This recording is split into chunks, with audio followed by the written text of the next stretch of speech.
souffrir. Qui n'a jamais été contrarié, qui n'a jamais été blessé par un être cher, qui n'a jamais été trahi par un proche. Bien sûr, tout le monde a déjà été contrarié. Et il arrive que lorsque la blessure est trop profonde, on a du mal à pardonner. On se dit hors de question de pardonner. Ce que cette personne m'a fait est inacceptable. Mais à cet effet, que signifie donc pardonner?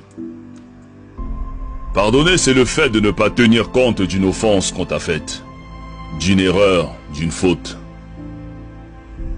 C'est le fait de renoncer à punir, de renoncer à se venger, de renoncer à rendre le mal par le mal.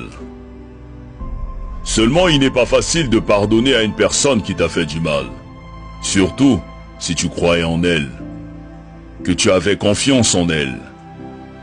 Tu préfères la garder prisonnière et tu refuses de lui pardonner. Le souci est que lorsque nous refusons de pardonner, nous nous constituons nous-mêmes comme étant prisonniers. Et on commence à développer la haine, à développer l'amertume, à cultiver la jalousie et à cultiver la rancune. Et pourtant tous nous souhaitons que Dieu nous pardonne. Pour nos erreurs, nos offenses, nos imperfections et nos failles.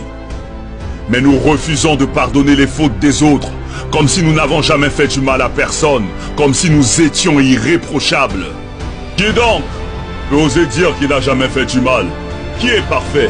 Qui n'a jamais commis d'erreur? Qui n'a jamais fait le moindre mal? On souhaite tous que Dieu nous pardonne pour nos bêtises, mais on refuse de pardonner les fautes des autres, on refuse de leur accorder notre pardon.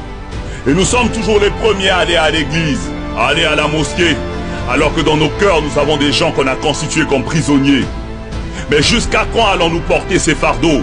Jusqu'à quand allons-nous refuser de pardonner? Mais qu'est-ce qu'on gagne à détester ceux qui nous ont offensés? Parce que celui qui pardonne est celui qui a décidé d'avancer. Celui qui pardonne est celui qui a décidé de se libérer. Celui qui pardonne a fait le choix de donner un cadeau à quelqu'un même s'il ne le mérite pas. Parce que la rancune est une lourde pierre que celui qui pardonne n'a pas envie de transporter. Quand tu décides de pardonner, tu le fais d'abord pour toi-même.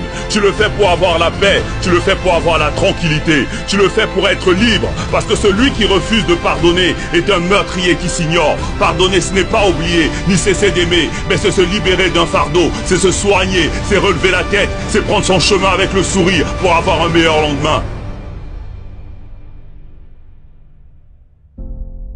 Pardonnons à toutes ces personnes qui nous ont blessés. Pardonnons pour que le Tout-Puissant à son tour puisse nous pardonner. Pardonnons pour être au-dessus de ceux qui nous ont contrariés. Pardonnons pour retrouver la paix et progresser.